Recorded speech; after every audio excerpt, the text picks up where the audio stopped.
Om Shtapakaya Chatarmasya Sarvadharma Swarupine Acharya Varashtaya Ramakrishnaya Te Namaha. Om Namah Shri Bhagavate Ramakrishnaya Namo Namaha. Om Namah Shri Bhagavate Ramakrishnaya Namo Namaha. Om Namah Shri Bhagavate Ramakrishnaya Namo Namaha.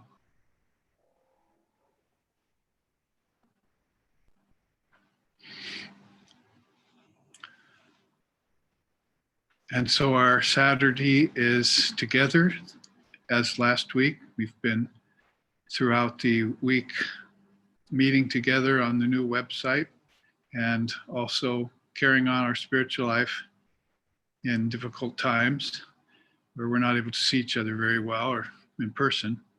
So this is a good format that we're connecting on and staying current with our spiritual life, our sadhana, our sacrifices, and our studies, our meditations, our devotions, and our selfless actions as we try and practice what Swami Vivekananda called the new religion of his sage, meaning the 4 yogas that he had brought back from ancient times. They were mentioned in the Bhagavad Gita by Sri Krishna, Chaturasya Yoga, he called them. And therefore, people had over time been practicing 1 or 2 of them possibly, but he mentioned that he would like to see devotees in the world who had mastered 2, 3, or all 4 of them and were aware of all 4 yogas and their efficacy, and were working on each one of them every day of their lives. And that would be a good way to attain this seemingly unattainable vision called Nirvikalpa Samadhi or Jivan Mukta, or enlightenment of mind, full enlightenment. And so we gather together here to pursue that through the Dharma. It's one of the other ways in which we can bring everything inward toward a single point of light. Also referred to as Atma Gyan, or knowledge or wisdom of the self, which is very dear to the seers and the luminaries. And they're always courting that and finding it in each lifetime, keeping it and keeping it close to them. And all of us are here in Hawaii heading for our retreat next weekend. We wish you could all be here with us. It'll be a Friday till Tuesday. We'll be on retreat, so you'll be able to look in on us or think about us. And we'll be studying around Holy Mother's birthday time, the wisdom of the Divine Mother.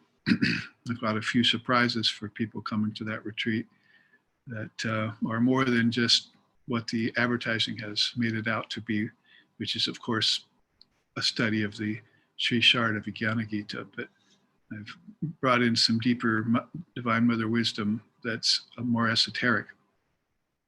And we'll have some deep times looking at that. There'll probably be 9 or 10 of us. I think one person from the mainland is actually coming, making the trip. So we will be thinking of you as we move towards that. So now, because minutes are rapidly passing and we want to get some close to an hour of satsang in, then an hour break, and then an hour on God blogs, which we've been doing now 2 weeks in a row.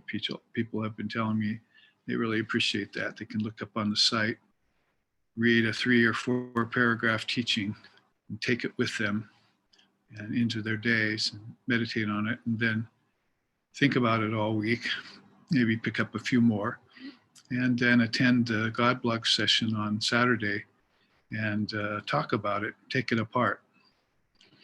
So that's been going very well. Another thing we like to try and offer everyone in the Dharma. So I hope you've all come armed with some questions.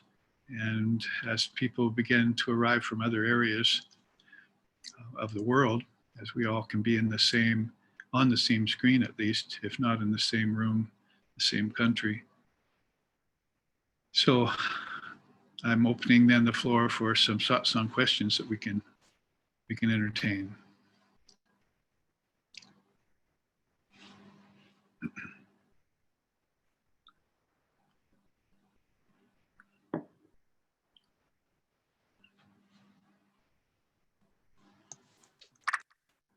Namaste, Babaji.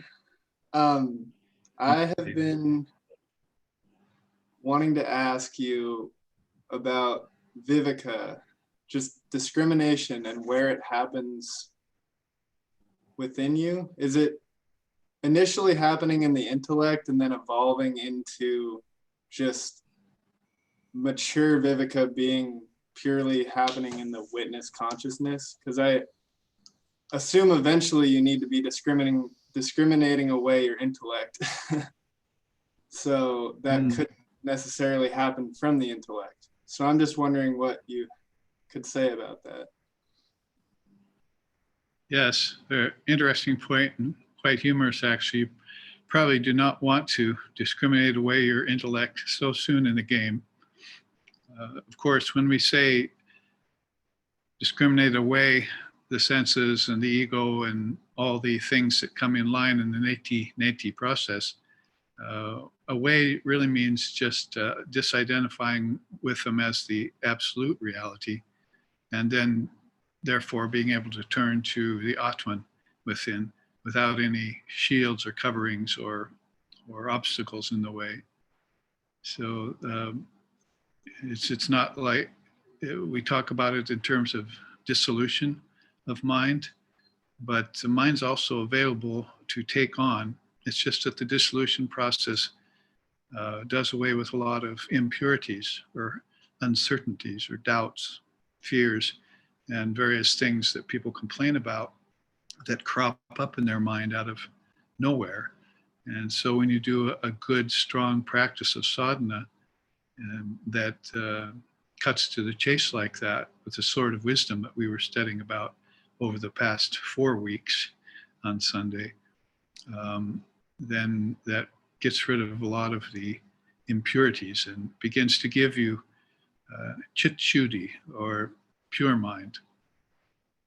And then that pure mind is now using the intellect and the mind and the ripe ego, and can then be a lot more facile and a lot more accurate in its assessments along the lines of Viveka, or discrimination. So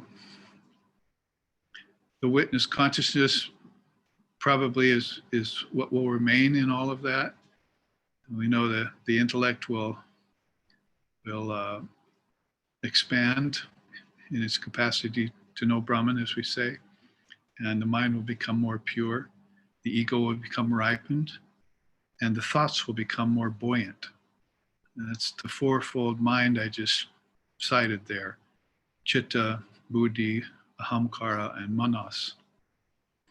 So again, manas will become less dual, more non-dual.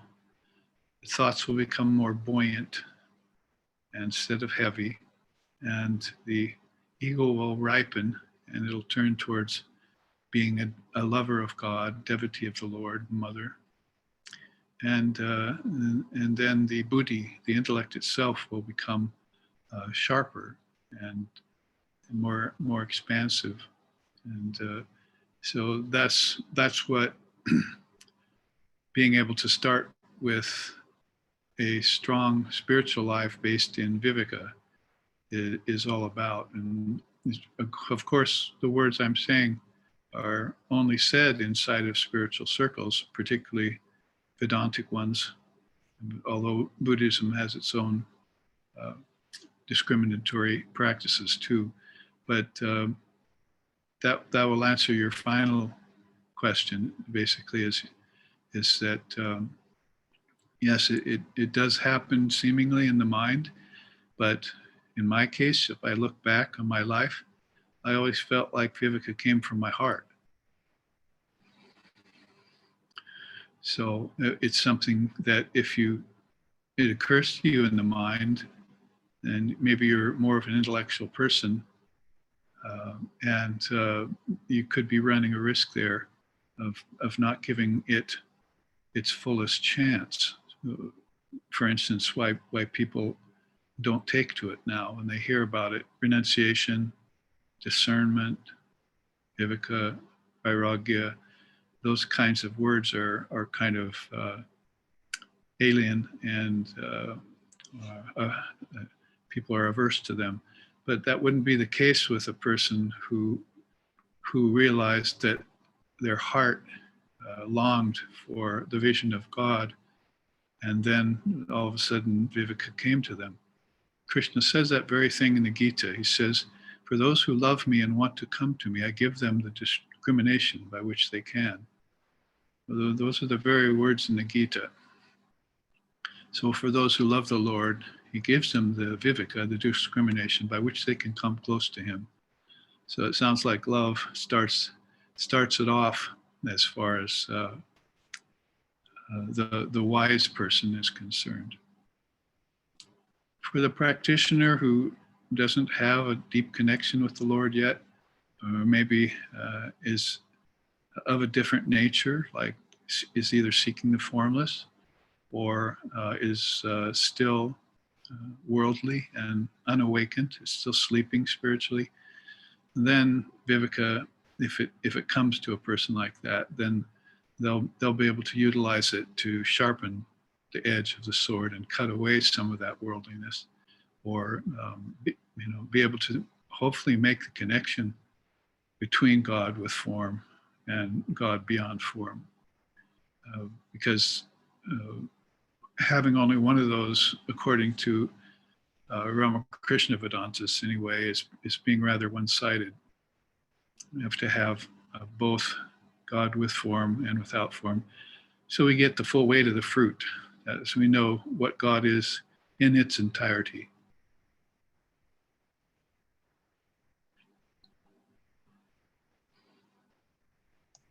And isn't it thought that the heart is the center of the mind anyway? So it would make sense that you would be doing this from the heart if you're centered in your mind.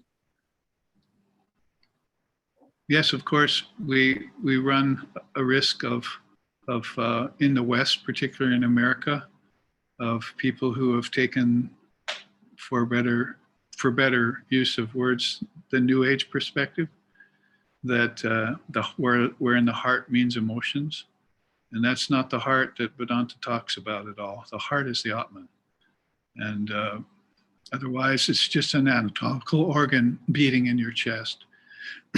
So in that way, if you're talking about Atman as being the real heart of the matter, pun intended, heart of matter, but heart beyond matter too, then you're talking about something that includes like more than one yoga, like we were just saying. Jnanam and bhakti will be the two wings of the bird. I heard my teacher say that so many times in his talks. Jnanam, wisdom, bhakti, devotion, that they weren't antagonistic of one another. They weren't different paths. They were actually inherently one, and they were meant to be fused and brought together so that the bird could get off the ground with two wings. Later on, I thought, well, then the other four yogas would be the head and the tail feathers, you see, of the bird. So the tail feathers are meditation, because Holy Mother said that you guide, meditation guides the boat of your body across the solid earth, as one song in India sings. So if you have two wings of a bird, and then you have meditation with that, then you not only have propulsion, but you have direction. And then the body of the bird is, of course, karma yoga. It can do all these acts free of karma and for the highest good of other living beings.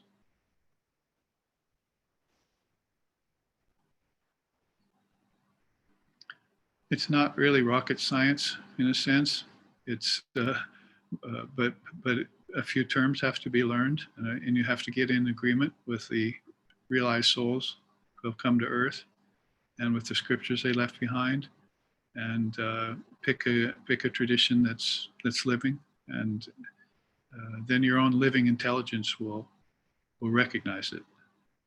So the fire of yoga will burn away all problems. And these are terms, of course, I'm using that Swami Vivekananda loved: living intelligence, which is, of course, shakti power inside, and the fire of yoga, which is non-duality. The non-duality that you attained by merging all four yogas into one path, to one effort.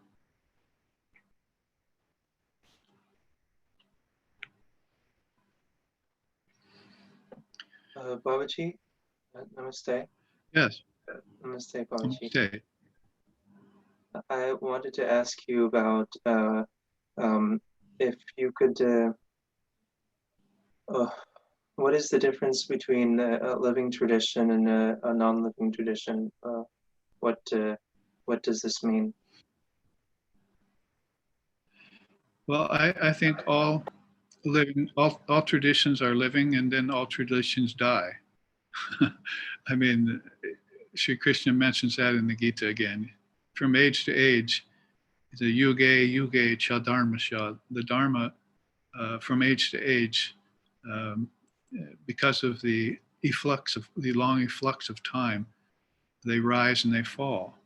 So that could be said generally, I guess, that religions will have a heyday, and then they'll fall, and they'll come upon hard times. And probably when we're looking at both, say, Christianity and Hinduism, which all of us are both a part of, that we see that they've suffered the same fate over 2,000 years. There was a lot of deterioration that happened, and in one case with India, way too much ritualism, and a forgetting of the Upanishads and the non-duality that's behind it all. And in Christianity, too much of a faith-based tradition without the help of that other wing of wisdom that helped to check faith and make it strong. So even in our own times, over 2 millennia, we can see religion suffering, rising and falling. Then you could also use the answer that Sri Ramakrishna gave to that question when it was asked to him, as he said that all religions are like rivers, and the big ones flow to the sea all the time, and they make it. But so there are many branches of rivers, which are creeks and brooks and streams and so forth, that don't make it to the ocean. They peter out half the way there. So that means he meant, because he was in India at the time, in Calcutta, and he was watching Brahmo Samaj and different Samajas and rise and fall in Calcutta, and people were trying to start new branches off of this new dispensation which was going about at the time. And so even there, right there in front of him, in your face, he was seeing that this was happening, and that some of those, as Vivekananda was later to say, some of those movements would die out in one lifetime, and others would continue on for a while and then peter out. And usually the ones that connect themselves back to the great rivers are able to make it, their waters can flow to the ocean. So all of that is a kind of expansion on Sri Ramakrishna's metaphor of how some rivers are always flowing to the ocean and some are not making it there. He did say in the Gospel of Sri Ramakrishna that the Sanatana Dharma was an eternal religion, and so it was always connected to the ocean. So it could have its rises and falls in the form of a sort of outdated Hinduism, because we don't necessarily even care for the word Hinduism, because the English made that up when they were in India. It just came from those beings who were born along the Indus River, which is the cradle of civilization. And they're finding all sorts of ancient discoveries there in those valleys along the Indus River. And so the Hindus, kind of a bastardization of the word. And so they became, hopefully we can say, affectionately known as Hindus. But Vedicists, Tantricists, yogis, Indians, if you must, go to the Indus River with that. But of course, then you have the American Indians too, and other indigenous tribes you could confuse them with. So the Sanatana Dharma of ancient India will go on forever, he said. That's an eternal religion. And I just chanted that to start this out. Shtapakaya Chadharma Shah Sarvadharma Swarupane. That's an ancient religion that is timeless. And of course, with the Indians, being the original Aryans, the word Arya got really horribly tweaked and bastardized too along the way. So now you can hardly use it anymore without some symbol of the swastika coming up, the swastika which Hitler twisted around to go in the other direction, you see. So you can't, it's very hard to refer to the ancient Aryans and keep any kind of sense of the nobility and dedication to the path that they have always had. But we still see it today in India and in the Hindus and how dharmic they are. Even Vivekananda said they're head and shoulders above every other country in the world in terms of morality and piety.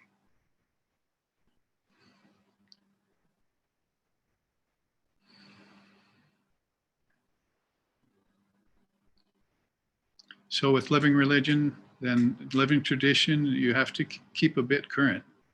And you and I have talked about that before, how when you enter into a path, about how to assess its most recent avatar. And holding on to things of the past has a downside.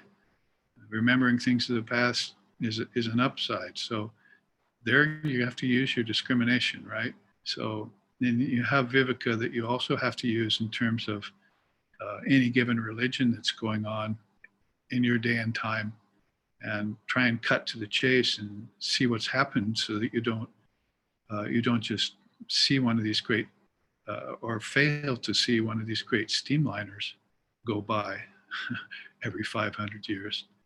Did you all look at my God blog that I posted a few days ago? This ship leaves port only about once every 500 years is the title of it.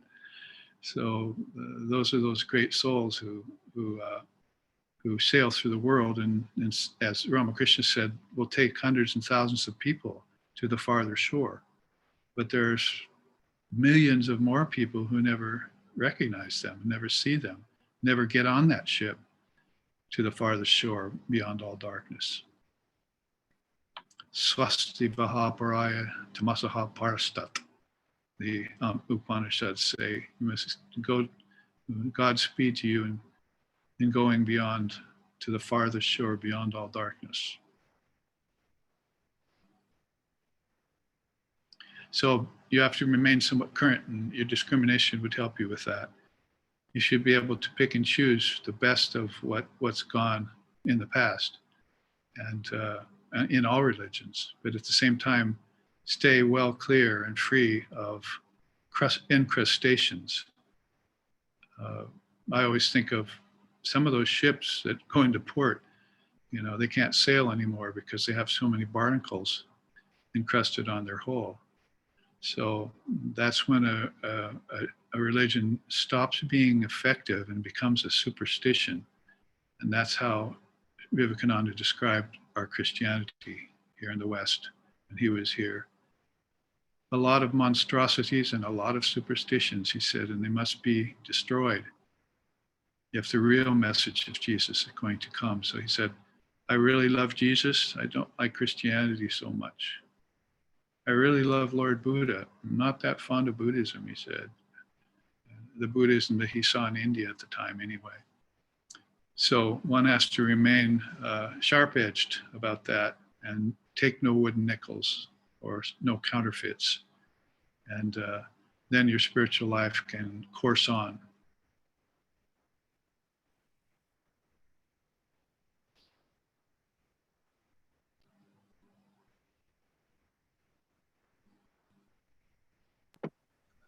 I know that we've taken so many classes about Viveka in the past weeks. I'm just kind of thinking how these superstitions occur and how they differ from reality. Because if one has a look at the rituals and the pujas, then one first comes to mind that it's merely just superstition. But per se, the use of water and puja and these different articles that we use, they're not really superstitions. No. No, ritualism, again, if you have Viveka, discrimination, in your ritual, then you're more like Sri Ramakrishna worshiping Mother Kali at Dakhinesha temple. But then everything is sacred to you, the water, the flowers. It's the way you go about a thing that makes it either sacred or secular or otherwise. And but we're talking more about things like when we say superstitions in religion, how about the dubious gift of St. Paul, who bestowed upon Christianity the idea that you were a sinner? That's a superstition. There's been no great soul in India that hasn't decried that and said that's not part of a good religion. You should start out knowing yourself to be the pure, ever perfect soul, and the whole idea of original sin has to be cut away from that picture, because you can't go anywhere with all those negativities. I was just transcribing one of my teachers' lectures yesterday for Nectar, because our next issue is going to come out, issue 36. So he was talking about the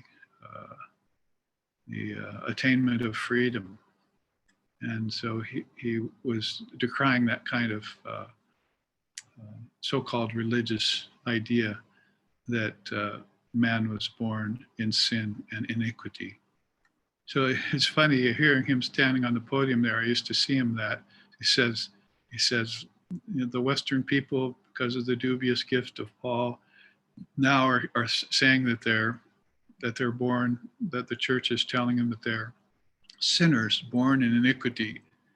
And then there's this pause, and all of a sudden he says, I can't understand that, you see, because Swami Vivekananda told me that my soul was perfect.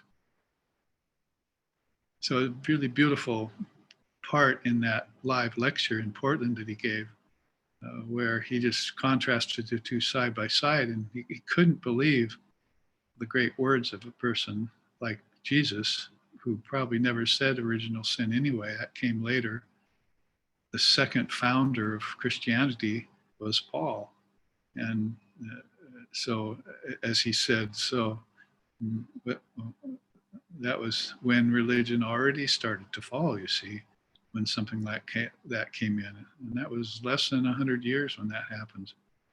So you have to watch out very carefully to make sure that the words of the luminaries are maintained in your mind, and you can't accept any other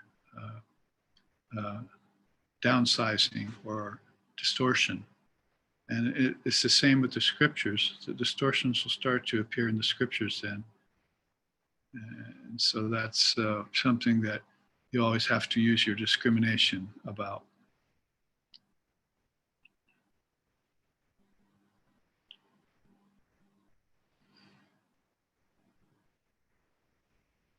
So anyway, that's more what we mean about religion and superstition and monstrosities in religion. Not the using of some water and some puja or something. That's all up to your own dictates and the way you were taught it by your teacher and so forth.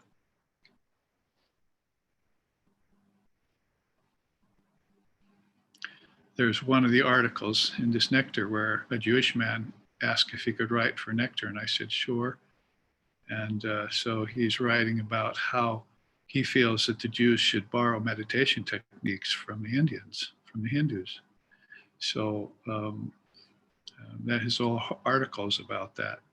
He feels like simply because the Jews won't engage in image worship and ritual, and the Hindus do, they love it, that then the two have to part and they can't borrow, or they have to be scared of each other and so forth. And that the idea is that India has perfected meditation since a very early time. And you don't hear about it much in the Semitic religions, if at all. Maybe Christ in Gethsemane, we knew he was practicing inward introspection. So then you have to go to another country that's realized the self, has gotten nirvikalpa samadhi by perfecting meditation. And to keep yourself from that, simply because people also like to worship images, when they're seeing those images as manifestations of God, that would be cutting yourself out of a wider religious picture. And so that shouldn't be done. You can't expect the Jews. I mean, I've had Jews come as my students and take initiation, and you don't find them in the shrine room very much, or bowing down in front of the images and so forth. They won't do that. There's something in them, it's in their tradition that they don't feel comfortable doing that. So I don't force them. But sometimes I have a little fun with them and say, oh, go ahead, try it. You see, it's not going to kill you. Just look at it as a divine image, not as a piece of matter. Somebody told Sri Ramakrishna once he was worshiping Mother Kali image in the temple, right? So somebody told him once that the image in the temple was just made of wood and cork and paint and so forth. And so why was he worshiping like that? Was it just his job as a Brahmin priest to do that?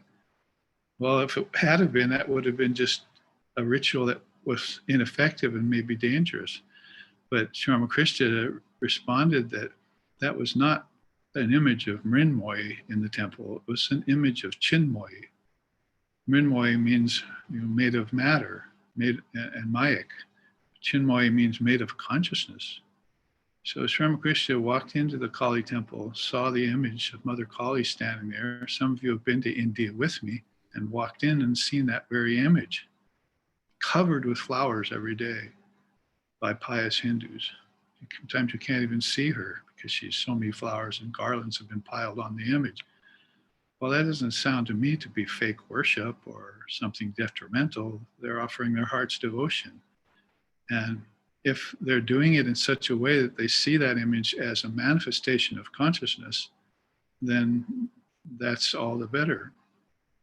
It's like Sri Ramakrishna saying, you can go into the temple and worship the images, but you should also come out of the temple and worship mankind. And Vivekananda heard that, and he made it one of the main points of his policy to help the world, was to get us to worship each other as the Atman, and not to disrespect us, not to be unkind, but to be truly mankind, and see the Atman in each other and begin building on that premise. And we can do that because are our bodies any different than Kali's image in the temple? She's made of wood and cork and vermilion paint and so forth. Well, we're just made of flesh and bones and excreta.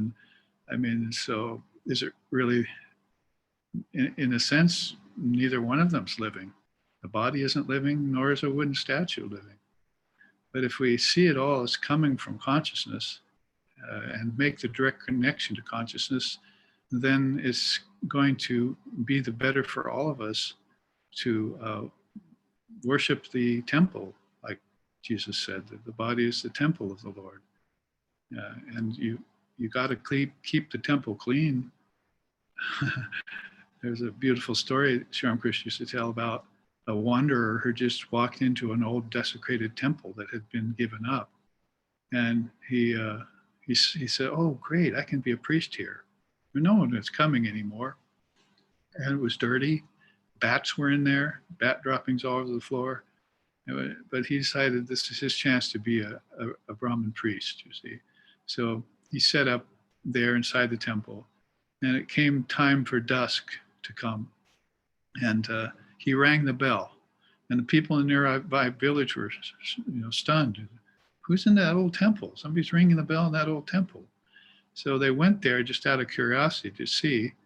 And there he was, sitting there like a Brahmin priest, officiating and trying to get people to come into the temple. But when they looked around the temple, there were still bat droppings everywhere, cobwebs. They hadn't swept it out yet. The image hadn't been cleaned and purified, and the right rituals done in front of it. So they just told him, he said, you can't, you have to clean everything and do everything according to the tradition before we'll come in there. We can't even set foot in there until that's done. And so they all left. So to enter into rituals then takes a lot of advanced know-how and teaching from beings who understand the art of it all. And we're to know also that when Sri Ramakrishna wins the temple, or when a person who truly worships the Lord via the symbol of the image, that the image can actually come alive for them. And because they're projecting their own higher consciousness over the image, and the image comes alive. But you can project your lower conscious over the image all the time and nothing will happen.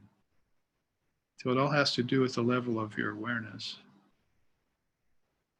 as is the case with everything. I have to answer hundreds and hundreds and hundreds of questions yearly that people ask me. And I've found out I could make it really easy for myself. I just have one pat answer for every question. It all depends upon the quality of your consciousness. That's after years and years of answering so many questions, that's my pat answer for everything. So if I can no longer officiate in this capacity anymore, and you come up here on the screen, then you'll see this box where I'm in it, you see, and there'll be some writing there saying, the answer to everything is it all depends upon the quality of your consciousness. And that would be my last words to you.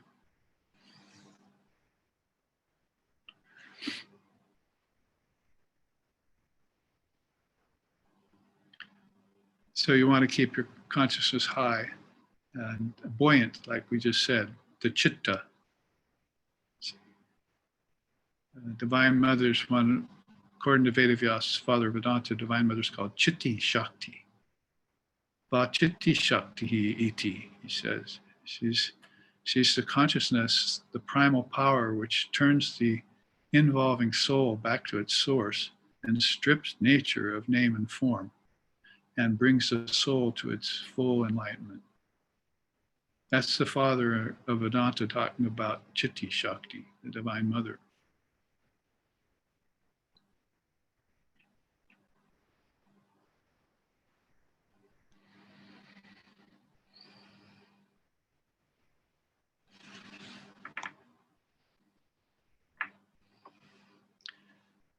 Still have a good 15 minutes or more if you're considering asking a good question for us to chew on. Yes, Namaste, Yes, Babaji. anyway. Namaste. Since we are talking about chit shakti, I'm really happy because I was preparing with this question about chidakasha, or I don't know how to pronounce it properly. So could you shed some light upon this term and the meaning and the wisdom behind? Yeah, evidently the Sanskritists and the father of yoga, and particularly Vedavyas, makes a point that chit shakti is different than chitti shakti. When you're referring to the mother herself, chitti shakti, then she's the power, the foundation behind everything, like you said, that will return your involving consciousness back to the source. That is, if you're not interested in involution, and you still want to go out, and you still want to travel, and you still want to go to different worlds, and you still want monies, you still want lands, that's not involving consciousness, that's evolving.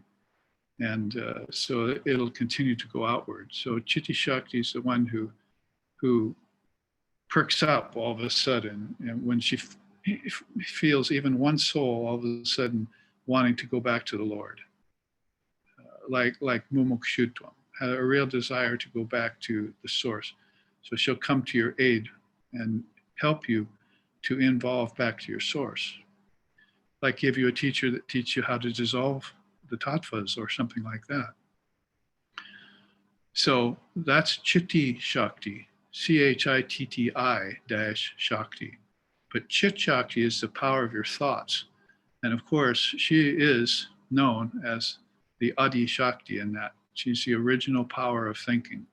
And she's that living intelligence that's running through everyone and everything, and causing them to make wise decisions and right determinations about life. So probably to make a distinction between those two is good, so that we're pronouncing the Sanskrit words, and when we want to refer to her, we can do so in yoga and in Vedanta, because you don't find Divine Mother that much in yoga and Vedanta. Have you noticed? Of course, she hides herself from everyone, but you don't find her more in the Tantra, and you don't find her in Buddhism much either, or in Zen. So the Puranas, the Tantras, but however, the oldest scripture in the world, possibly, is the Rig Veda. And in the Rig Veda has some like 125 mandalas, they call them, or teachings around different aspects of God. And the one that's at the very end is called the is the one dedicated to the Divine Mother. And so she has a whole section of the Rig Veda dedicated to her. So it shows us that she was there at in the very earliest of Upanishads. Of course, we see her later in Kano Upanishad, and there they call her Himavat, or daughter of the snow mountains, the Himalayas. She's the mate of Shiva and so forth. But earlier, even than that, in the Rig Veda, we find her Devi Shuktam, it's called. In fact, that's one of the surprises at the retreat I'm going to pull out for all of you. I guess you found me out, you chased me down, and maybe reveal one of my surprises. But so the Devi Suktam is a really beautiful teaching that is chanted by millions of people still today, after so many thousands of years. Anywhere between 1,600 and 5,000, they can't determine how old the Rig Veda is, because of course history fails us after so many centuries. So yes, there is a name in Yoga and Vedanta, of course, Shakti, Brahman and Shakti are in Vedanta, but quite often you find it Brahman and Maya in Vedanta, because they're more interested in separating the wheat from the chaff, taking the real, taking away the unreal and realizing what's real. And so they'll put it in terms of Brahman and Maya, Brahman and its Maya. And then Shakti has to sort of come in somehow, maybe from the tantric direction. But Father of Yoga and Father of Vedanta were specific about her presence as chitti, shakti. And how she takes Purusha, that is the Supreme Soul, and evolves it back to its source, involves it back to its source, I mean.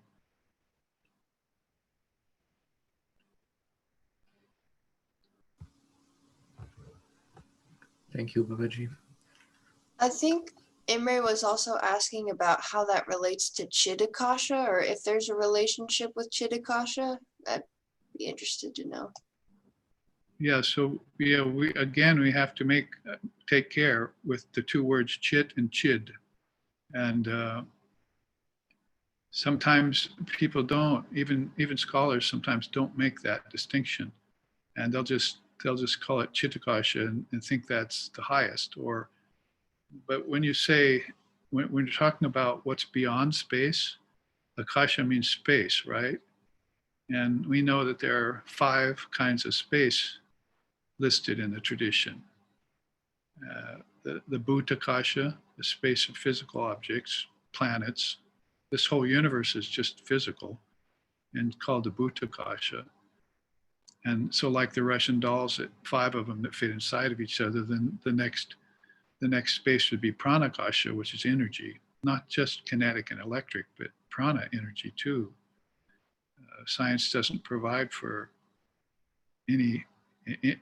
won't provide for the 5 types of space, just one type of space. Then when you look in the 5 kinds of space, you'll find out there's a covering, it covers everything. That is not obscure. I mean, it means it includes everything in it. Electric, kinetic, and prana and psychic prana are all types of energy that form that second body or that second sheath or that second akasha. And then you've got chit with a T or double T, chittakasha, and gyanakasha, the wisdom, and then chidakasha. So if you go back to the original teacher of that's Lord Vashishta, who's one of the 10 mind-born sons of Lord Brahma, one of the Trinity, Brahma, Vishnu, Shiva, Brahma. Then you'll find him always teaching that and making a distinction in that scripture between chit and chid. So by the time it comes around to chid akasha with a D, that means absolute reality. It's like Brahman or Turiya. There's no distinction there. In fact, all distinctions have disappeared. And so it's beyond space and time. Whereas all those other 4 have some semblance of space and time in them, even Gyanakasha. There has to be time for wisdom to form and get communicated and get digested. So, of course, time is at a very subtle level there, but when it gets to chidakasha, then it all goes formless beyond time and space and merges. But then there's that witness that's watching this, and then there's the chitti shakti who's guiding the witness towards that dissolution, full merging, full absorption. So those are some very profound and deep levels of consciousness.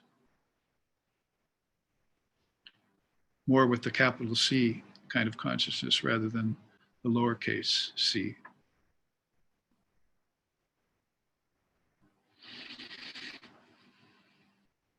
So you can call on her. We've just been calling on her for the last 2 months, and over these holy days of Mother, the 9 Durgas and Jagadatri and Lakshmi, and then Kali Puja. We all meditated here on Kali Puja a few weeks ago at midnight, from 11 to midnight, dissolving the Mother Holy Days that we had just experienced into her. So, and then of course we're still calling to her because December is Holy Mother's birthday. So for the devotees of Sri Ramakrishna, we get to have our holy days go further and longer, because then she comes along in December usually. I think her solar birthday is in December, but her lunar birthday is in early January this year. So we're having that retreat around her holy day.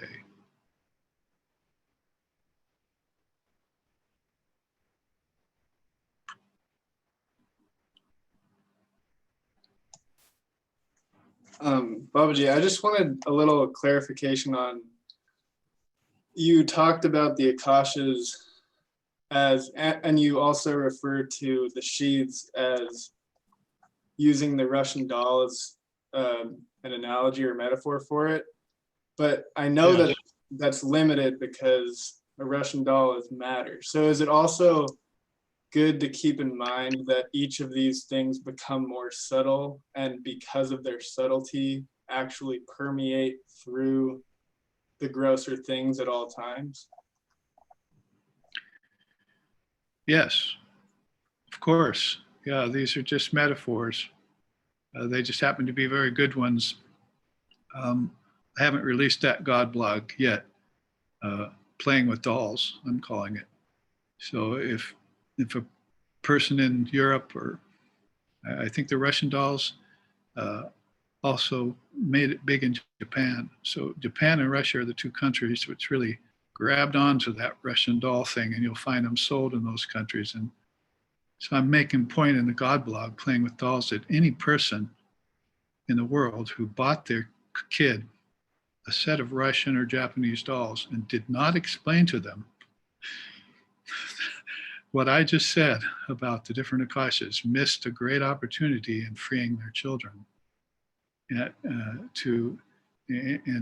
informing their children about the layers of Maya, and the layers of space and time, and what's beyond layers too, your true self. So yes, we're fortunate to have metaphors like that, because as rare as they are, because most people, they're not that philosophically astute or awakened yet, and they're moving towards awakening by easier methods, longer methods, but easier than the Jnana Yoga is. Jnana Yoga will awaken you in one lifetime. If you can get down with it, then ignorance is going to be on the route. You're going to put ignorance to the run with Jnana Yoga, particularly if you mix it with bhakti and meditation. But the other paths, just on their own, they're slow. Slow for that end of gaining freedom, formlessness, that is. Some people, there are some lineages that, of course, they prefer to stay in form. I mean, it's interesting because the worldly people prefer to stay in form, but they don't have any options because they don't know anything other than that.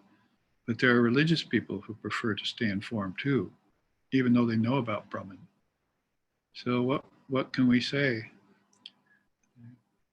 I asked my teacher that once. Some people like to eat sugar. Some people want to be sugar.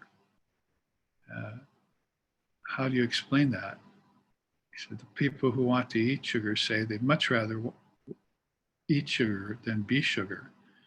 And Swami Sheshananda looked at us and said very seriously, that's because they don't know the bliss of being sugar.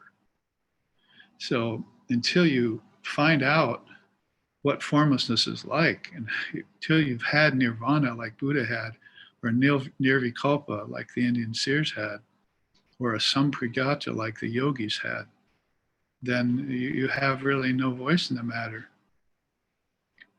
because you haven't experienced that which you're arguing against.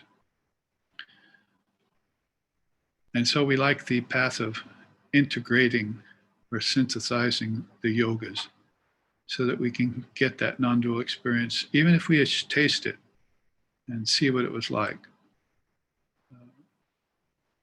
It's a life changer. It's a game changer, for sure. In fact, maybe the game of life will begin to seem insipid to the soul once it's had its taste of Brahman. We're certainly getting lots of indications of that at this time, aren't we? How difficult life is and to be in the form. The march of the armies of diseases.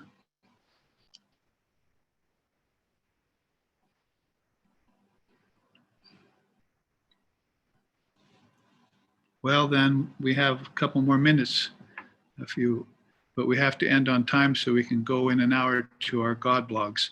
And again, for God blogs, make sure you go up on that site and that membership site and read one or two so you come armed with something to say about one of them.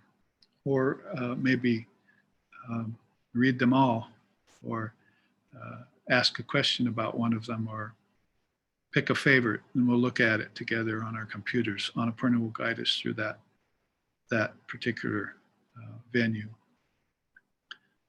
So then I'll say adieu to all of you so that we can be on time with the God blogs in 1 hour. Hope to see you then. Remember, there's no live streaming class tomorrow because it's a week off while we prepare for a retreat. In fact, there's no live stream class the following Sunday either. But I've noticed that a few of you have been, like Nick put up a few of the recent classes yesterday, unedited on the membership site. So you can look back on that 4-part Viveka class series that we just completed. It's up there ready to see. All right, so any final announcements, Annapurna? No, I think you covered it, but I just wanted to say that if anyone hasn't yet joined the site and they want to, let me know. Namaste, everyone. Hope to see you in an hour.